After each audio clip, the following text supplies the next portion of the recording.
Hey, how's it going YouTube? Welcome back to another most amazing top 10 video. Have you guys ever wondered what are the fastest ways to travel? Also, let me ask you this, what top 10 do you want to see next? So getting right into it, this is the top 10 ways to travel organized by categories. But each category gets faster and faster. So coming in at number 10, we have the fastest human. And that's Usain Bolt at 44.7 kilometers per hour. Usain Bolt was born in Jamaica and he ran 44.7 kilometers an hour during his world record run during the 100-meter sprint at Berlin, Germany Summer Olympic Games. And that was back in 2008. That same year, he went on to win a total of 3 gold medals. 4 years later, he came back to defend in the 100-meter race, the 200-meter race, and the 4x100 relay. And guess what? He did it again. He won all gold. So now he has a total of 6 gold medals at the Olympic Games. Usain Bolt has proven to be the world's fastest man, never coming in second in the Olympics. So what's faster than people? Well, coming in at number 9,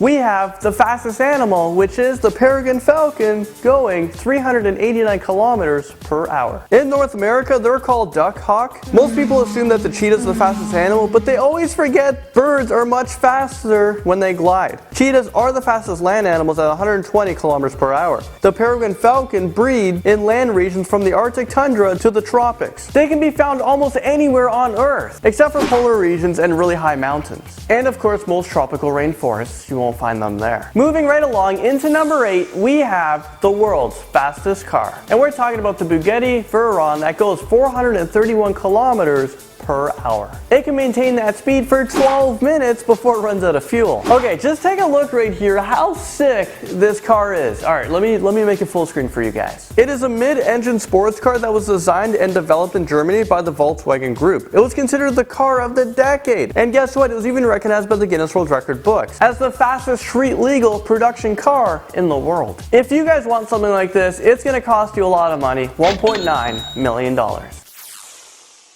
So now coming in at number 7, we have the world's fastest train. And of course we're talking about the Maglev Train that goes 431 kilometers per hour. It's actually the same speed as the car that we were just talking about right over here. Damn, that thing is good looking. So this train we're talking about now is so damn fast, and it uses magnetic levitation to move the vehicle without touching the ground. This thing is so damn fast they should have called it the flying bullet. And with it levitating in the air, it reduces friction. So there's no really slowing this thing down. And it's kind of like a train from the Harry Potter movies or something. Like, I can't believe this thing actually exists. Well, it's the world's fastest commercial train currently in operation. It can go 30 kilometers in just 8 minutes. Back in 1979, there was a faster train called JNR ML500 that went 517 kilometers an hour. It was officially authorized by Guinness World Record books. I'm just not sure why that train isn't still in operation, but it's probably because it's a little bit dangerous. And these 2 trains I'm talking about are found in Japan. Okay, moving on to number.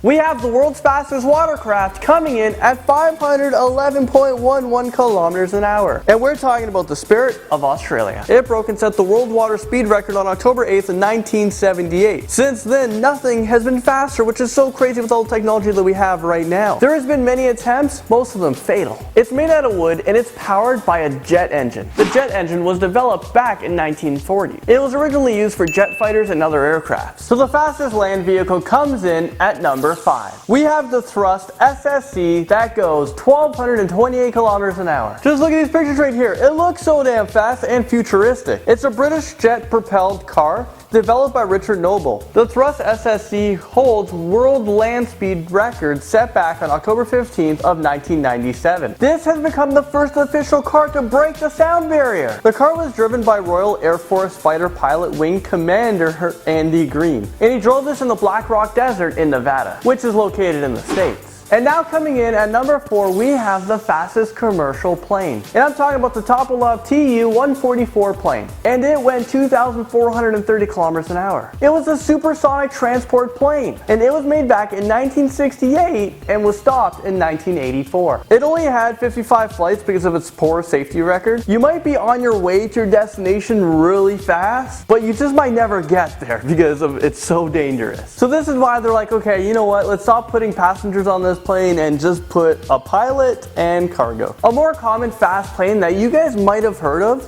is the Concorde, and it went just over 2,000 kilometers an hour. It's really famous for its speed and the nose of its plane. It cost 23 million British pounds in 1977, and it was in operation for 27 years just before it was retired back in 2003. So what's faster than a land vehicle is teleportation. Wait, really?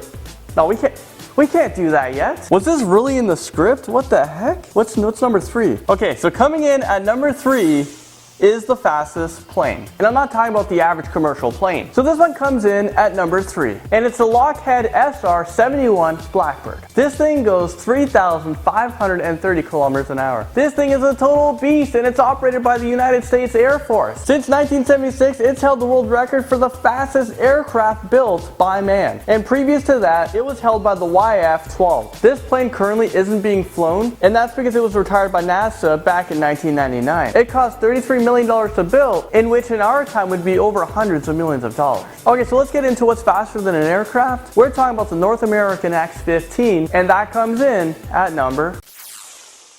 This aircraft goes 7,274 kilometers an hour. Is this real life right now? And why is everything fast from the States? Or is this the other fast things around the world like Russia or Japan we just don't know about because they're moving too fast? Maybe their aircrafts are teleporting. And there's another trend. Things that are fast happened like way back in the day, and we don't build things faster now for some reason. So the North American X-15 was built back in 1959, and it was retired in 1968. It was primarily used in the United States Air Force for NASA, and only 3 of them were built. The North American X-15 was a rocket-powered aircraft. It was an experimental aircraft that set world record speeds in the 60s. It's reached the edge of the outer space and returned, bringing back valuable data used in future aircraft, and of course spacecraft designs that we now use. There has been only 12 test pilots to fly this thing, and one of them, you might have heard of him. I'm talking about this guy right here. Can you name him? What's his name?